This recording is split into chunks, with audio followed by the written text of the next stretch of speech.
Message from SunnahFollowers. This is from Sheikh Saleh. We need to unite. Sisters, wear your hijab. Wear your beards. Be proud of your beards. Stay home, stay home, stay in your home. Stand up, unite, and stand for Allah subhanahu wa ta'ala.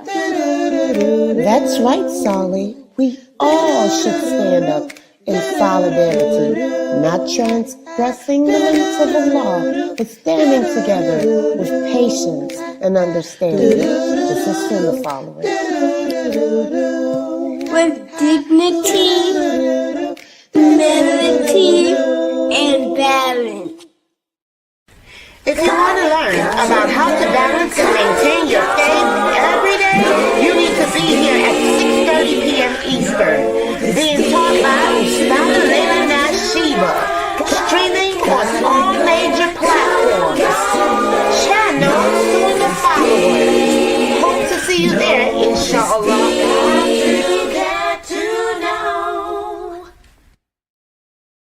Assalamu alaikum. This is Yusuf and this is Ayub.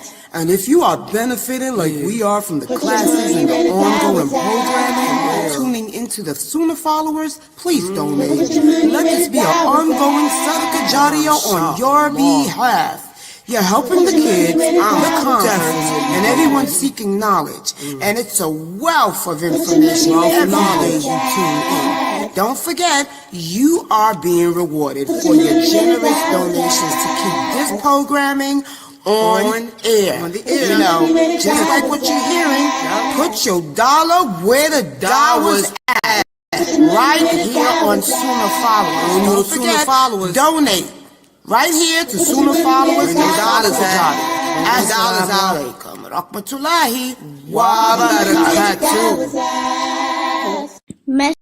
Assalamu alaikum, brothers and sisters. Listen, we are in dire need of donations to keep these shows running and available for you 24/7. So that means when you're in the car, it's available for you to listen to. Whether you're at work, streaming, playing a game, it's available for you to listen to. Rowing your deed and learning about the beautiful, beautiful, beautiful different topics of Islam. Listen, one of the heaviest deeds that could be placed on your scale on the Day of Judgment is sadaqah jariyah. Yes, I know, I'm trying to build deeds daily. So you can too. So listen, feel free, and please, from the bottom of your heart, donate to this wonderful cause, wonderful website and platform to continually push out shows that will benefit you and the Muslim Ummah. Yes, you can donate by going to the SunnahFollowers.net website, pressing the donate tab. You can also scan the QR code in YouTube on the far left top of our videos that are streaming. Listen guys, this is very important, and take this as important. We want to keep this programming available for you 24/7 so that you have access in your car, anywhere you choose to tune in to this wonderful programming. Yes, guys, it's all at your disposal. So listen, feel free to donate. Once again, remember, sadaqah jariyah, one of the heaviest deeds on your scale on the Day of Judgment. SunnahFollowers presents a new hadith class taught by Ustada Laila Nasheeba, Riyadh Salihin, every Monday and Wednesday nights at 9:30 p.m. Eastern. Hope to see you there. Streaming on all major platforms. Channel SunnahFollowers. The Muqasid Tafsir. Where should I begin when I'm starting at the end? Pursuing the higher aim, learning the meaning of every page. Where should I begin when I'm starting at the end? Assalamu alaikum. SunnahFollowers presents a new class, the Muqasid of Tafsir, being taught and brought to you by Ustada Laila Nasheeba. Please stay tuned, streaming on all major platforms, right here on channel SunnahFollowers. You will make it through. The fitra is awake in you. With Quran and Sunnah by your side, here's a place where it will thrive. You will make it through. You will make it through. The fitra is awake in you. With Quran and Sunnah on his side, here's a place where it will thrive. You will make it through. With Quran and Sunnah on his side, here's a place where it will thrive. You will make it through.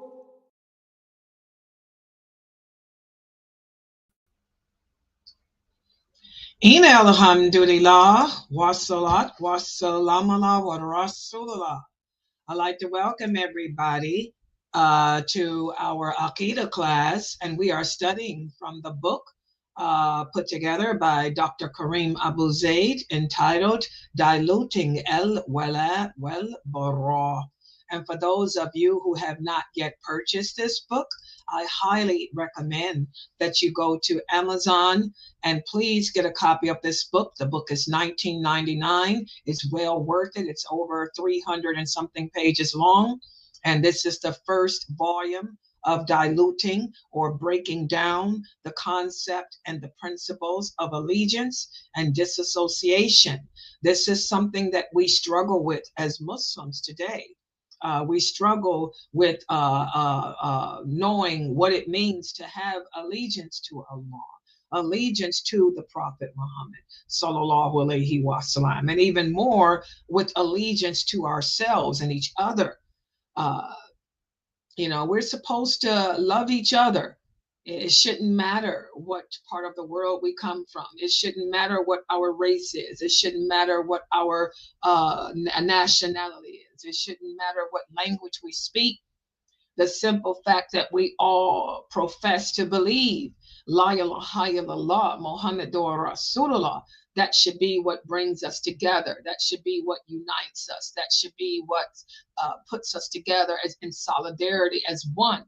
And as our Prophet sallallahu alaihi wasallam said, we're like one body. When one of us hurt, we all feel it. When we hear about the Muslims struggling in other parts of the world, not just Gaza, but we hear about the Muslims struggling and being persecuted in Pakistan, Muslims being persecuted in Africa, Muslims being persecuted in China, Muslims being persecuted even here in America. When we hear about our brothers and sisters here in America being oppressed, Muslims in the United Kingdom being oppressed and treated unjustly, this should bother you. When we hear about our brothers and sisters in Canada, our brothers and sisters in Australia being oppressed and abused, this should bother us. It should impact us. We should have empathy, not sympathy. We should have empathy for them. And I want everyone to remember when it comes to empathy and sympathy. I talked about that this past weekend. What's the difference between sympathy and empathy? In regards to Wala and Bara, who can remember?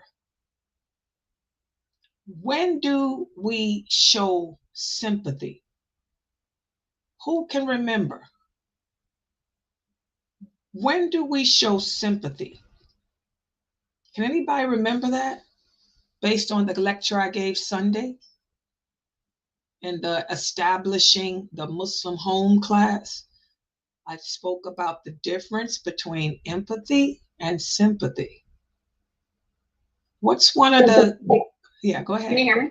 Okay. Sympathy is when you feel like kind of a pity for someone. So this is reserved for people who you don't really have allegiance to. Like, for example, your coworker's mom dies. You can feel sympathy for them, but you still have to keep a distance to them. Or if something happens, something in your school happens, what's that? You can feel sympathy for that. Mashallah. I am so proud of my baby Aya. Aya grew up on this website. Her mother was one of my right arm people. Her mother, Aya's Palestinian, guys. Her mother, may Allah forgive her of all her sins and make her grave spacious. I mean, her mother was my age, and her mother was one of my right arm people here. Mashallah. Sympathy. Sympathy is what we show to those people that we don't really have an attachment to. We sympathize for those who are not really deserving of our total allegiance. Does everybody understand that? We sympathize for those people who are partially deserving of our allegiance, but we empathize for those who are deserving completely of our allegiance. So we empathize for all Muslims who are suffering, because when one suffers, we all feel it. It affects us all. When an injustice is done to any Muslim on this planet, it impacts us all. But if an injustice is done to a non-believer, we sympathize, because it's wrong. It's an injustice. But does it impact us as a nation? No. But if an injustice is done to one of ours, oh yes, that impacts us as a nation. So we don't sympathize, we empathize. You guys got it? Does that make sense? Sister Clara sent me an email asking me to explain the difference between empathy and when to empathize and sympathy. Okay, in regards to Wala Wal Bara. When it comes to us, we empathize completely. When it comes to situations where we have to distance ourselves, even on a professional level. Say, for example, you're a counselor. If you're working as a counselor, like Sister Mariam is a counselor. Okay, even if she has a Muslim client, if she has one of her clients is a Muslim, okay, she has to do sympathy, not so much empathy, because this is a professional setting. She can sympathize for her client, but she can't really put herself in totally involved in it. She has to do it from a distance. So when it entails distancing, anything that entails distancing, we do sympathy. You guys got it? Sympathy is anything that entails distancing, but empathy is when we completely do it.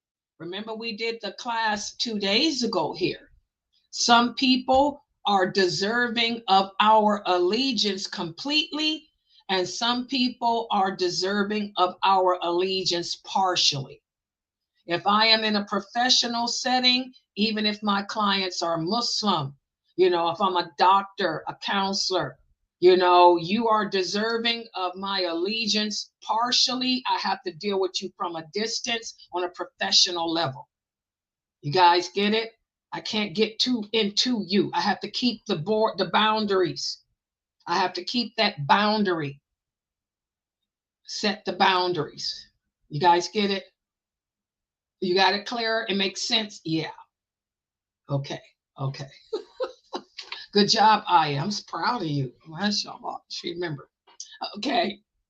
So this class is important for so many reasons, because our entire lives as Muslims is going to be based on distancing ourselves from situations, distancing ourselves from people, and also having allegiance to certain situations and circumstances, and having allegiance to certain situations. So, and tonight we're going to speak about how to strike that balance.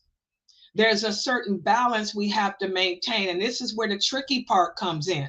If I am a counselor, like Sister Mariam is here, you know, how do I strike the balance? I'm dealing with a client. My clients are Muslims. I'm a counselor for Muslim kids, Muslim youth. You know, how do I strike that balance, you know, in my allegiance? How do I keep that balance, you know, in my actions? Let's talk about that. Let's put the PowerPoint up on the screen. And tonight we're going to be covering in the book, everybody can see, yeah, mashallah, pages 70 to 73, how to maintain the balance. And again, as we talked about yesterday, it all begins with the heart, because as we talked about yesterday, the heart is and actions are linked together. Our behavior, the actions we take are all linked to the heart. Wala Bara is linked to the heart. Wala, this is our love. This is our support. This is our help. Bara, this is our dislike, our hatred, our aversion. You know, that's all lies in the heart. Our allegiance and our disassociation to people, to situations, is all in the heart. And the actions that we take regarding people, regarding situations, stems from the heart. So how do we maintain the balance between the heart and our actions? How do we maintain justice in our actions towards each other? How does Mariam maintain justice as a counselor? How does she not transgress the limits with her Muslim clients? How do you? How do I? How do we not transgress the limits in our relationships with the opposite sex? How do I not transgress the limits in my relationship with my students? How do I not transgress the limits in my relationship with my friends, my family, and all of that? So this is what we're going to focus on today. There's a certain set of guidelines that we have to adhere to. But before we get into that, I want to give you a quiz from yesterday about the heart and actions. And I just made it 2 questions because I don't want to spend an hour on the quiz. We end up spending a whole hour on little simple questions. But so I just made it 2. These questions, really, they are so simple. I expect you guys to be able to answer them in 5 minutes. First question. Who can tell me what is the connection between the heart and your actions? What is the connection between the heart and one's actions? Who can tell me? What is the connection between the heart and one's actions? How do they connect? How do your actions connect with your heart? How do they connect? Simple question. It should take you you should be able to answer that question with no problem. Anyone? Excuse me.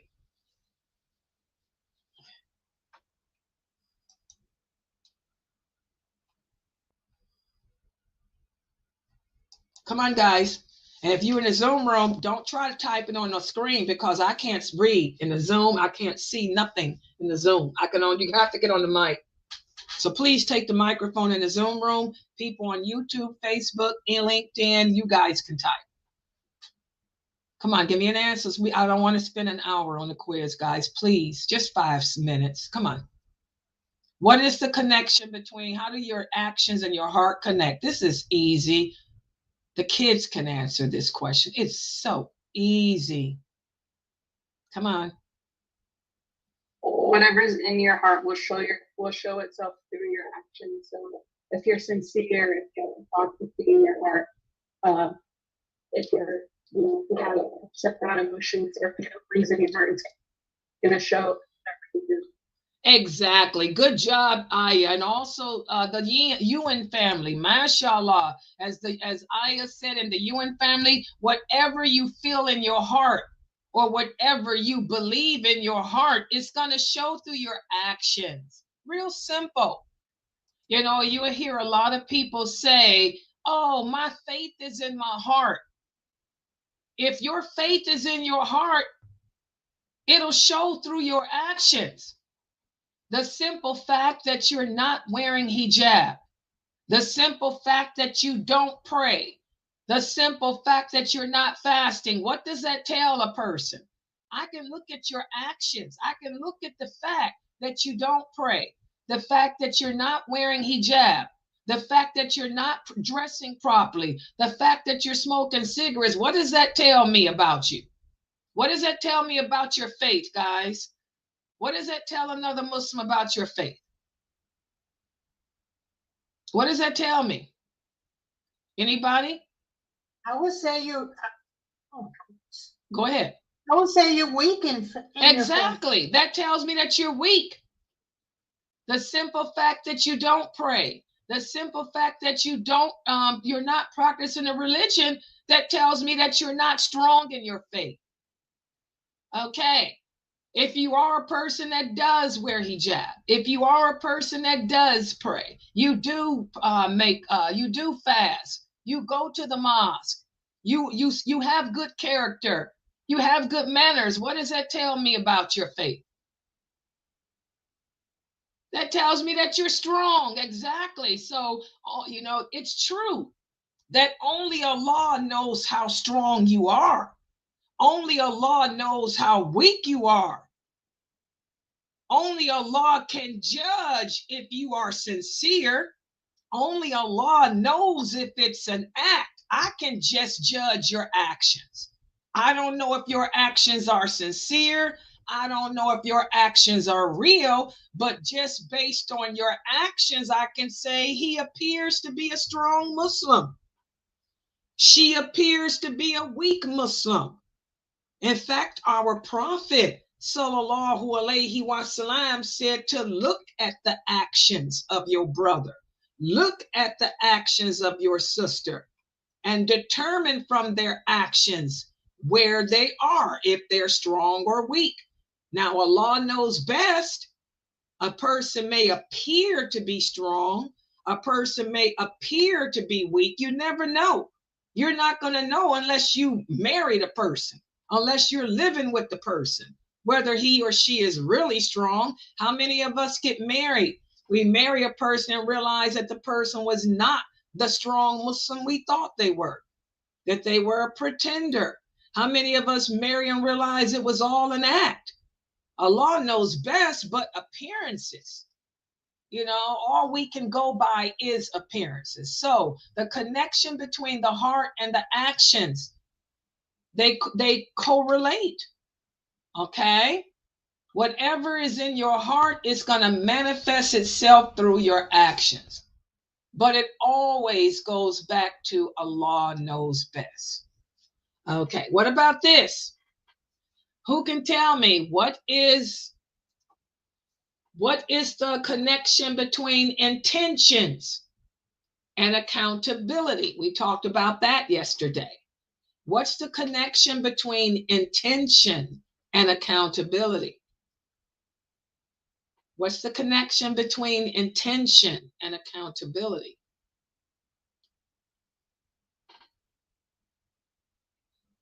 What do you guys think? Intention and accountability.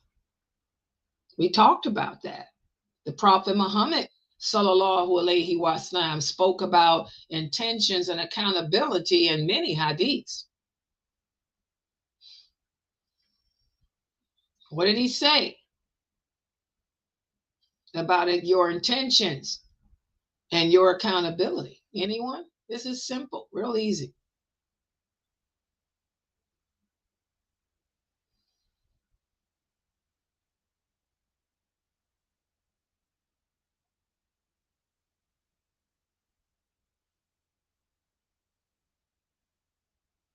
Anybody? Come on, guys. You can't think of a hadith about the intentions, what a man intends? Come on.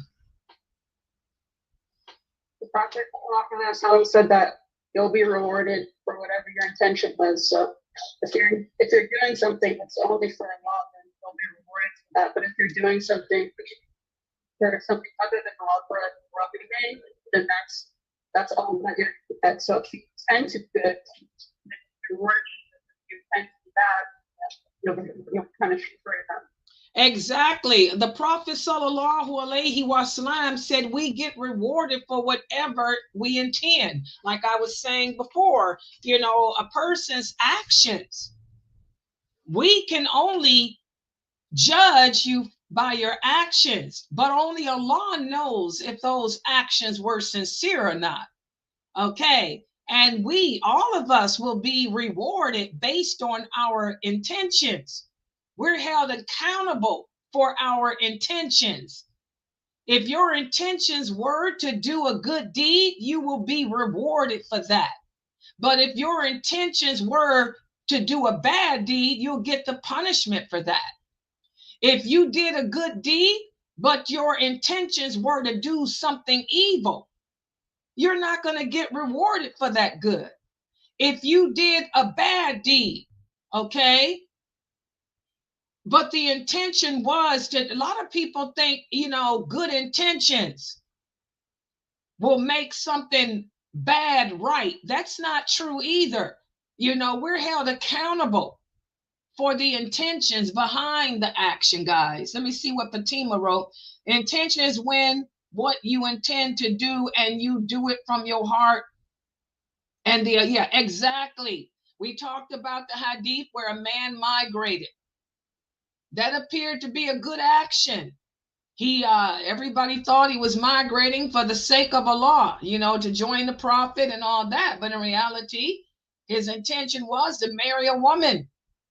Okay, and that's when the prophet said he got the reward of marrying the woman, not the reward of migrating for Allah. Okay, I'm giving in charity. I'm donating to the mosque. That looks like a good deed. Why is Laila giving $1,000 to the mosque? Oh, she's giving $1,000. Oh, she loves Allah. No, I'm giving $1,000 to the mosque because I want the imam to think I got money so he can marry me. You see that? The intentions. I get the reward of impressing the imam, but I don't get the reward from Allah. Like I told you, sisters, why are you covering your face when it's something that we don't have to do? A lot of sisters say, I'm covering my face to please my husband. Well, you get the reward of pleasing your husband, but you're not getting a reward from Allah.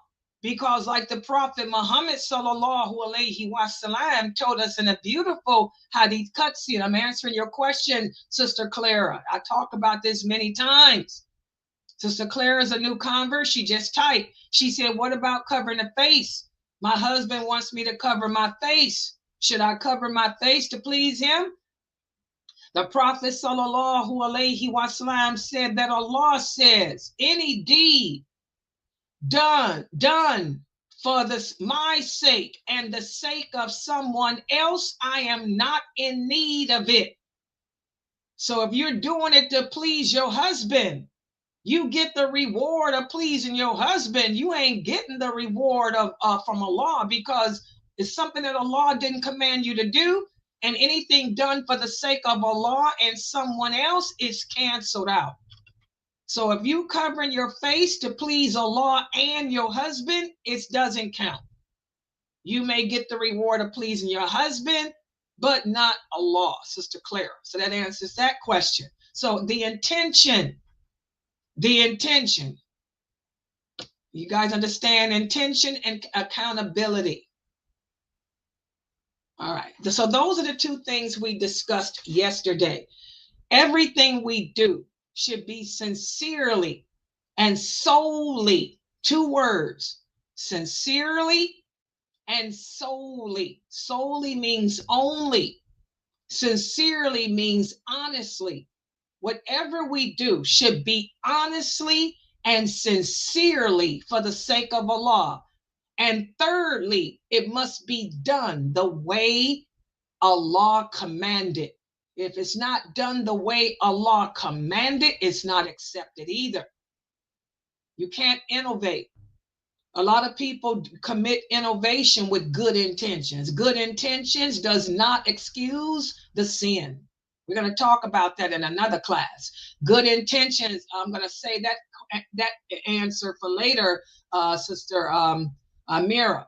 Good intentions does not. Yeah, Sister Elizabeth, I'm going to talk about that in another class. Good intentions do not excuse the sin. Okay? All right. So tonight what we're going to do is speak about how to balance. How to balance. Because balance leads to justice. And justice characterizes the relationship between our heart and the actions we commit. And in Islam, this influences our allegiance and disassociation with the law, the Prophet, sallallahu alaihi wasallam, and each other. We have to learn how to balance the heart, the relationship between our heart and our actions, so that our allegiance and our disassociation can be correct. Okay? Like I said, the example of Sister Mariam, she's a counselor. Her patients are Muslim. She counsels Muslim youth. She prefers Muslim girls, teen girls, okay, who are going through problems in their youth. Where does she draw the line? In her sympathy. Okay, that's why you would use sympathy, not empathy. Sympathy, okay? So, to accomplish this effectively, we have to understand how this balance works together. And to achieve this balance, there are certain guidelines that we have to follow as Muslims, okay? And I know when you read the book, it gets very complicated. Dr. Karim Abuzaid used some very, very hard wording. So I tried to make it as simple as possible. So please take pictures of my PowerPoint and follow along in the book. I tried to simplify it. So to make this balance, which leads to justice between the relationship between what's going on in your heart and your actions, not transgress the limits. These are the guidance, the guidelines that we have to uphold as Muslims with each other. Number one, the principles of allegiance and disassociations have to be validated through the Quran and the authentic hadith. And number two, those principles must comply with the rules of understanding from the Quran and the hadith. And number three, they must be based on the evidence taken from the Quran and the hadith. And number four, they must be balanced based on public interest and justice. And number five, they must be analyzed through the evidence of the literal and intended meanings of the verses of the Quran and the verses of the Hadith. And then we take all of that and navigate the contextual variations of those verses of the Hadith and those verses of the Quran. And then we move to the last step, which is balance the ambiguity of the unrestricted text. That last step I'm going to go into detail about tomorrow, because that's kind of complicated. But I'm going to go over the first 6 steps today, inshallah. All right? And this is where we cross the limits. Remember, the Prophet Muhammad sallallahu alaihi wasallam said, what would be our downfall as a nation is we're too emotional. We get too emotionally involved in situations. We get too emotionally attached, just like we are about this war. This is not a war against Gaza.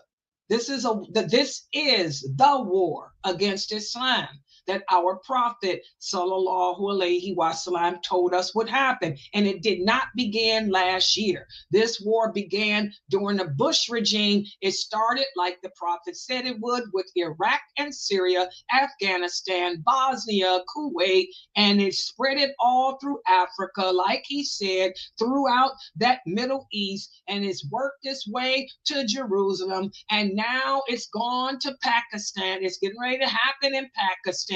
It's going to make its way all over the earth.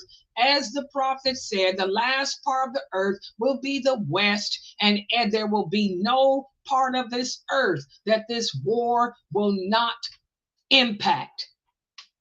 So this is the war against Islam, and it was sent by Allah, not by Israel. Allah said he would make it happen. And Allah said in Surah Al-Anfal, why? He said, because we, Muslims, will have abandoned Wala Wal Bara, which we have done. We no longer have allegiance to Allah. We do not have allegiance to the prophet. We do not uphold allegiance to each other, nor to our religion. We have blurred the lines of Islam. We have assimilated with the non-believers. We have changed the laws of Islam. And Allah says in those two verses, 72 and 73, when we do that, that's when he will send war. Okay. We blend the lines. We've abandoned the trust, the amana, the trust between husband and wife is gone. The trust between mother and children is gone. The trust between friends are gone. All that is gone. The amana has disappeared amongst us. So the war is here. So how do we stop it? It's not through protesting Allah's decree. It's not from boycotting anything that Allah has given us. It's from changing. The only way we can stop this, which is not going to stop because the prophet said it's not going to stop. But the only way it would stop is by changing the condition of ourselves. But our prophet already told us that we're not going to change the condition of ourselves. It's just going to get worse. But for those of us who, there will always be a handful of believers who will try, inshallah, all of you listening to me, we are all those handful who are trying. These guidelines here, if we put these into effect, they can help us to deal with the issues that's going on in the world today with balance and not transgress the limits. So let's take a look at it, okay? Yeah, we'll be able to execute allegiance and disassociation in a way that fosters unity, righteousness, and a solid connection to our faith. That's what Dr. Karim Abuzaid put. The same thing I'm saying. Oh. So let's look at the first guidance given. How to make the balance, Quranic and Hadith, and the proofs of the Quran and Hadith. One of the things I'm always emphasizing to the new Shahadas and old Muslims, there's only two proofs. There's only two sources in Islam, the Quran and the Hadith, nothing else. Quran and Hadith. The Quran and the Hadith are the primary sources of Islamic law and ethics. They provide crucial support for our understanding. And it is essential to rely on these foundational texts when coming up with rulings and forming our perspectives. Listen to what Allah says in the interpretation of the meaning. And we have sent down to you the Quran as an exposition of everything, as a guidance, as a mercy and good news for those who have submitted themselves as Muslims. Okay, there's the dalil. So this verse emphasizes that the Quran is the revelation from Allah. It is a guide that offers clarity, and mercy and good news to those of us who truly believe in Allah and submit to Him. And in addition, we have authentic hadith that records the actions and the teachings of the Prophet Muhammad sallallahu alaihi wasallam. And the hadiths are the explanation of the Quran, and they provide guidance so that we can accurately interpret the meaning of the Quran. All right? And by pursuing wisdom and insight from these two divine sources, this is how we deepen our understanding of what allegiance and disassociation truly is, and we can adhere to them. All right? For example, the Quran and the Hadith tell us that we don't participate in non-Muslim elections. Allah tells us in the Quran that the non-believers can never be rulers over us, that they will never have our interests at heart, that they only want to destroy us. The Prophet Muhammad is clear in the Hadith. You cannot take a non-believer as a ruler over you. But how many Muslims were going around voting in these Kafir elections because of the war? Did you actually think that there's any non-Muslim whose plan is to stop the war against Muslims? They all desire, like Allah said, to wipe us out. That's the plan. The plan is to eliminate the Muslims because the Muslims hold the power and don't know it. The Muslims hold the oil. They hold the natural gas. They hold the rubies, the diamonds, what the rest of the world needs. They want to take us over, take the land. They want to conquer Africa. They want to conquer Asia. That's where this stuff is, in the Middle East. Okay? If we would sit there and abide by Allah's laws and obey Him and stop and do what He says do and trust in Him, you know, we would be the superpowers. But no, we're emotional. Like the Prophet said, our emotionalism is going to be our downfall. We're too emotional. We get too attached, too involved to this dunya. We don't think. We react. Okay, the second guidance Allah gives us, okay, to balance our actions is to comply with the interpretation of those principles by using the understanding given through the Quran and the Hadith. Okay, how many of us do that? We don't comply. When we read the verses about not taking the non-Muslims as your not voting for them to be rulers over you, those verses are clear. But how many of these speakers who call themselves Muslim leaders rose up telling y'all to not listen, to go ahead and vote anyway? You should have a voice. Allah said that you will never have a voice. But instead of us listening to Allah, we listened to the men amongst us, and we went to the polls and voted. And look at us. Your voice didn't matter. Nobody cares what you got to say. Everything is rigged anyway. Subhanallah. Listen to what Allah says in the interpretation of the meaning. We have made you the true Muslims, the real believers. We have made the real believers, the real followers of the Prophet, just and the best nation. But the question is, who are the real believers? Who are the true followers? The true followers of the Prophet, sallallahu alaihi wasallam, obey him. The true followers of the Prophet Muhammad submit to Allah. The true followers of the Prophet Muhammad don't participate in Kafir elections. The true followers of the Prophet Muhammad do what he said do. How many of us are true followers? Those of you who are voting in Kafir elections, you can't call yourself a true follower. You really can't. Remember, actions. Whatever is in the heart is going to manifest itself through your actions. You're participating in Kafir elections. Your actions speak louder than words. Okay? So this verse emphasizes the Islamic principles' just and balanced nature.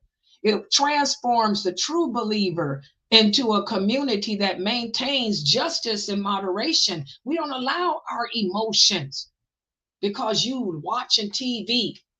You're allowing the propaganda of television to get to your heart to the point where you're going to disobey a law and you're going to go and do the opposite of what he said and participate in kafir elections and put kafirs in office when they don't have anybody's interest at heart and mind.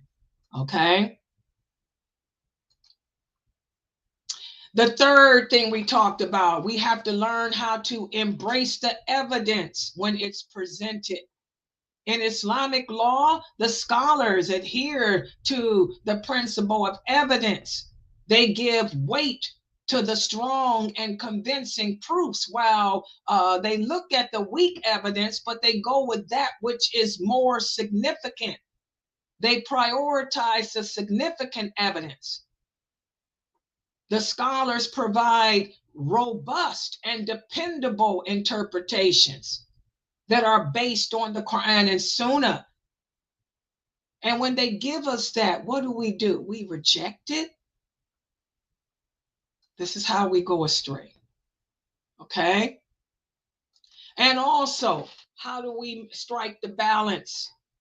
The balance of not going overboard in our sympathy, not transgressing the limits and our allegiance. Again, everything that's presented must be balanced based on public interest and justice. In Islamic law, the academics are responsible for thinking about the public interest and the potential harm when they create their legal judgments. Okay? And this requires a thorough evaluation of the impact of their decisions, how their decisions are going to impact the community's well-being, how it's going to impact the welfare of the community. And by putting the public interest first, these Islamic academics ensure that their choices adhere to justice, equality, and fairness.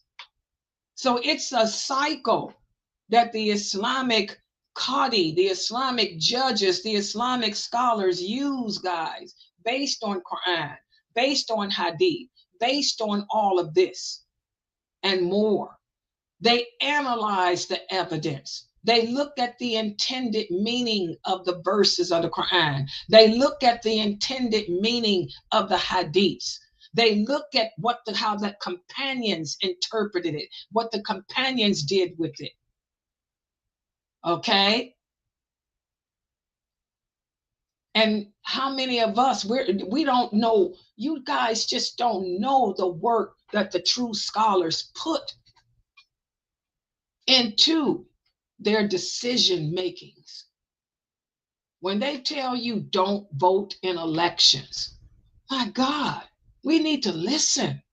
When they tell you it's haram, they're not just giving you the verses of the Quran. They're not just giving you the clear hadiths. They done put all this thought into it, all this investigation into it. They looked at the pros, the cons. They looked at the impact it's going to have. And we just flick it away. Like Ibn Masud say, we flick it away as if it was a fly on our nose. When they tell you, no intermingling, when those scholars tell you it's haram for women and men to intermingle, it's haram for women and men to be together, to go to conferences together. It's haram for women and men to be sitting on stage together, to be giving lectures together. It's haram. It's haram. It ain't no big deal that you had a conference and they had women standing up giving lectures. What is you bragging about that for? That's haram. You opened the door to zina. When the scholars say that, they're basing it, they done did all the homework. It leads to knocks on doors. It leads to what we have today. Private messages revealed. Private phone calls recorded, revealed. It leads to what we have today: scandals, adultery, destroyed marriages. Subhanallah. Okay? Also, not only do the scholars look at the verses of the Quran, the meanings, the intended meanings, the hadiths, the intended meanings, how the companions review them, interpret them, they also examine the historical, the social, and cultural factors that influence their decision making. Okay? They also address the different needs and contexts of individuals and the communities. Their dedication to justice, equality, and fairness ensures that judgments are based on these principles. And they improve the individuals and societies by creating harmony, compassion, and all of that without transgressing Allah's laws and all of that. So a lot is put into the decision making. You know, a lot of people say, oh, the Quran is outdated. No, it's not. The Quran is for all times. Okay, Allah's laws are for all time, all era. You know, you can't say this is 2025. The world has changed. So we can allow women to be a part of our executive boards on the mosque. We can allow women to sit with us on stage and conferences. We can allow women to stand up and talk in front of men. No, because a man and a woman's nature never changes. Allah tells us in the Quran, the nature of a woman will never change. The nature of a man will never change. Men will always be attracted to women. Women will always be attracted to men. You put a woman up in front of a man, he doesn't care what she's talking about. He's going to listen to her voice. Her voice is going to move him. He's going to watch her body movements, the way she smiles, the twinkle in her eye, the way her hand moves to her hip. That's just the way of the world.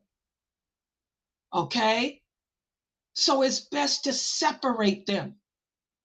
It's to keep them distant. Put the women in the back, behind the boys, behind the boys. Put the boys as the barrier between them. Don't have them sitting together at the same table eating, because they're not going to be eating. They're going to be checking each other out. That's just opposites attract.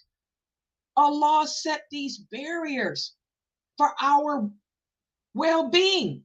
The prophet said the greatest fitna is that I leave on this earth for all you brothers is women. It all begins with a woman. Women like attention. Women want to be acknowledged. Why will there be more women in hell than men? Because of our ungratefulness. A woman can be married to Brad Pitt, and Brad Pitt can give her everything she wants. She's still going to tell Brad Pitt whenever she gets mad, you never did anything for me, so I'm going to go put a check mark on your best friend's page because I want attention from him. That's the nature of a woman. A woman wants to think that she's the most beautiful, most desired thing on earth. She's a fitna. I know, because I'm a woman. We can be a fitna unless she fears Allah.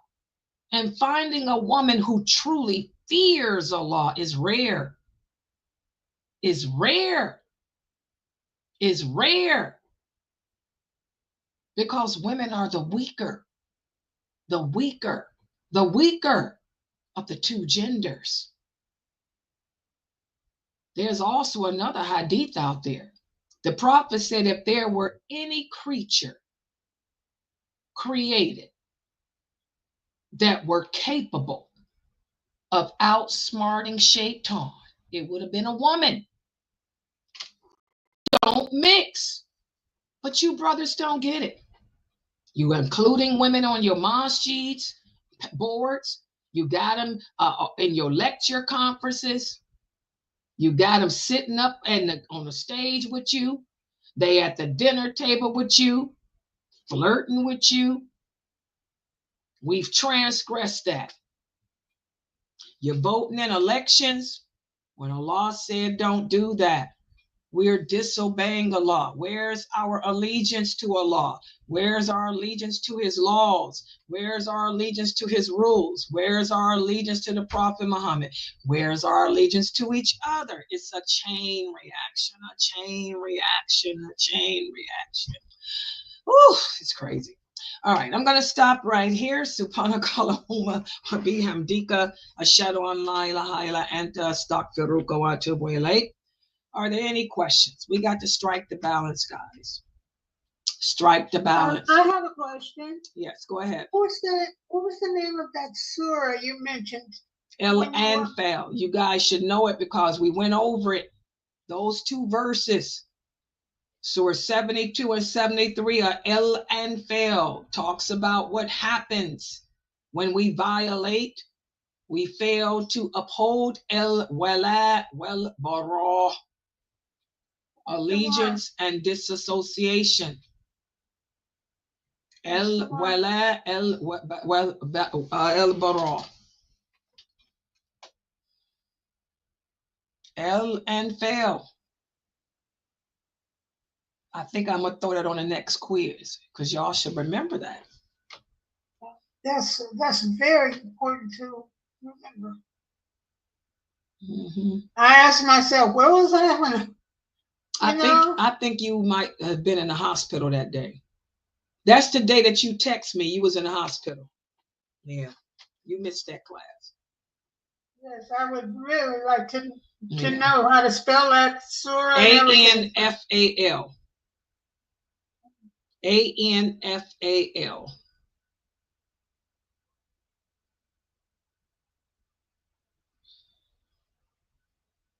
And is it a number to that surah? Now you know I ain't the one for numbers. Just type Anfal on your phone and it'll pop up. Type Surah Anfal. Anfal. Type Surah, Surah Anfal. It'll pop up. Okay. Yeah. I will definitely do that. And it's number 72 and 73, verse 72 and 73. Okay. Yeah. Goodness, I didn't know. Yeah. Yeah. Oh, by the way, guys, Dr. Dramali is having another lecture tomorrow at 8:15 a.m. You know, he's in Malaysia. He's at the Islamic University in Malaysia. He's doing another lecture at 8 a.m. Inshallah, I'm going to stream him live to all the social platforms. Yes, so inshallah, 8 a.m. I'm going to put that on the schedule too for tomorrow morning. And he's doing one every day, inshallah, while he's in Malaysia. And also, sisters, please, we need some donations for our website. Remember, we are a nonprofit organization. We need donations to support this. This website is run by us women. Yeah, the website is made by women, run by women, operated by women. We are nonprofit. We are not affiliated with a masjid. Yes, we are a nonprofit organization. Yeah, Brother Shahid, did you like his lecture? I mean, that's what did y'all understand it and like it? I know it was early in the morning.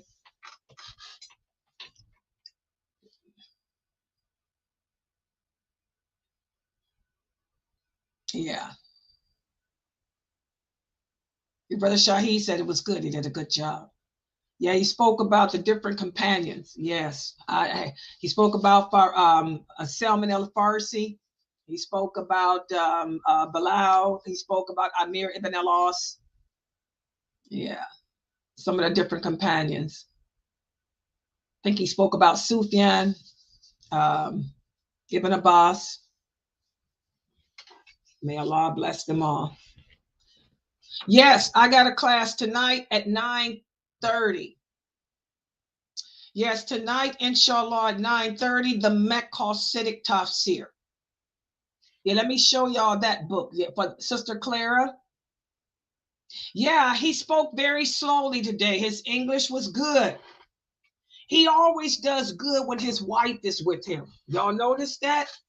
Yeah, his wife makes him speak slowly. He always does good when his wife is coaching him. Yeah, his wife has him speak very, very slowly. She takes good care of him. Yeah, his wife takes good care of him. She's Chinese. His wife is Chinese.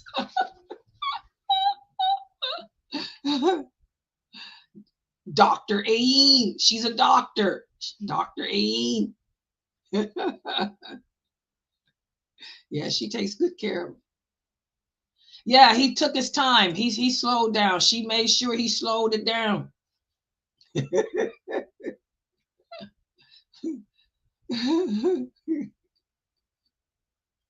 Yeah. Yeah, it was good. I enjoyed it too. Yeah, I put him on and listened to him. Yeah. I'm glad it was on YouTube too. I was able to see, Dr. Dramali has always been professional. When I made this website, he was the first one to put the video here. He's always been professional with his videos. So he streamed it. They streamed it through the Islamic school, their YouTube channel, and it was professional. I was so happy because I was able to stream it on all the social platforms, so professional. Yeah, and he was very clear in his English, and it was nice. He looked nice too. Ian had him looking really nice today. He looked really nice. He seemed happy. He seemed at peace. I think he needed that trip. That trip seemed to settle him. He needed that trip. Yeah. Sometimes it's good to get away. I told y'all, it's good to get away sometimes. I've got to get away. I want to fly away. That's what I want. My sister has been trying to tell me to come over there where she's at in the Emirates. She's been trying to get me to come get away, stay with her for a couple of months. I need to get away. Yeah. Yeah. Yeah, I'm trying to put this on here. Yeah, guys, so please support us. We need donations. And my class, I'm getting ready to show you now, Sister Clara. This is the book for that class. I'm trying to put that up. Where is it at? I got a book for it. This is the background. Okay, this one here is called the Mekositic Tafsir. Can you see my background? This is the book for that class at 9:30. The Mekositic Tafsir. Can you see it? Yeah, this is on Amazon too. It's $19.99 too. Yeah. Yeah. Okay, guys, I'm gonna log out, and inshallah, I'll be back at 9:30 with this class here, the Mekositic Tafsir. So, subhanakallahumma wa bihamdika ashhadu an la ilaha illa anta astaghfiruka wa atubu ilaik. Assalamu alaikum.